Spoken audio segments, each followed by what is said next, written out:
அனைவருக்கும் வணக்கம். எதிர்நீச்சல் தொடர்கிறது சீரியலில் இன்றைக்கி எபிசோடில் என்ன நடக்குதுன்னு தான் இந்த வீடியோவில் பார்க்க போகிறோம். இப்போ எல்லாரையும் ஹாலில் வச்சுட்டு அட்வொகேட் சொல்கிறாரு, அடுத்த வாரம் உங்கள் அண்ணன் கேஸ் வரப்போகுது, அவர் ஜெயிலுக்கு போக போகிறாரு அப்படின்னு சொல்கிறாரு. அப்போ ஞானம் சொல்கிறார், இப்போ தான் எல்லாம் சரியாக போயிட்டுருக்கு, இப்போ எங்கள் அண்ணியும் குணமாய் வீட்டுக்கு வந்துட்டாங்க, ஏன் இப்போ இப்படிலாம் பேசுகிறீங்க அப்படின்னு சொல்லி கேட்குறாரு.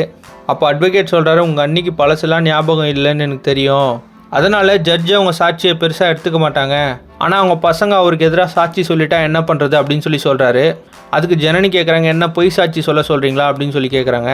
அதுக்கு அட்வொகேட் சொல்கிறாரு, நான் அப்படி சொல்லலை, உங்கள் அண்ணன் வீட்டில் இருக்கணுமா இல்லை ஜெயிலில் இருக்கணுமான்றதை நீங்கள் தான் முடிவு பண்ணோம் அப்படின்னு சொல்லிட்டு அங்கேருந்து கிளம்புறாரு. இன்னொரு பக்கம் ராவணன் தான் மதிவதனியோட கணவர்னு தெரிய வருது. அதனால் ராவணன் தன்னோட குழந்தைய பார்க்கக்கூடாதுன்னு சொல்லிட்டு மதிவதனி கேஸ் போட்டுருக்குறாங்க.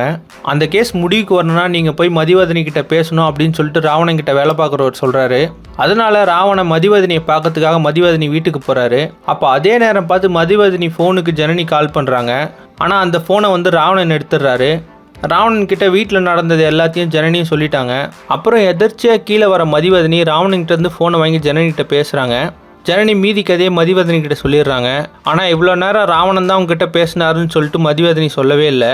இப்போ ஆதி குணசேகரனோட கேஸ் எப்படி திரும்ப போகுது, ராவணனுக்கும் மதிவதனிக்கும் உள்ள உறவு எப்படி அடுத்த கட்டத்துக்கு போகுது அப்படின்றத அடுத்தடுத்த எபிசோடில் பார்த்து தெரிஞ்சுக்கலாம். இந்த மாதிரி எதிர்நீச்சல் தொடர்கிறது சீரியல் அப்டேட்ஸ்க்கு நம்ம சேனலை சப்ஸ்கிரைப் பண்ணுங்கள், ஃப்ரெண்ட்ஸ் அண்ட் ஃபேமிலிக்கு ஷேர் பண்ணுங்கள். நன்றி.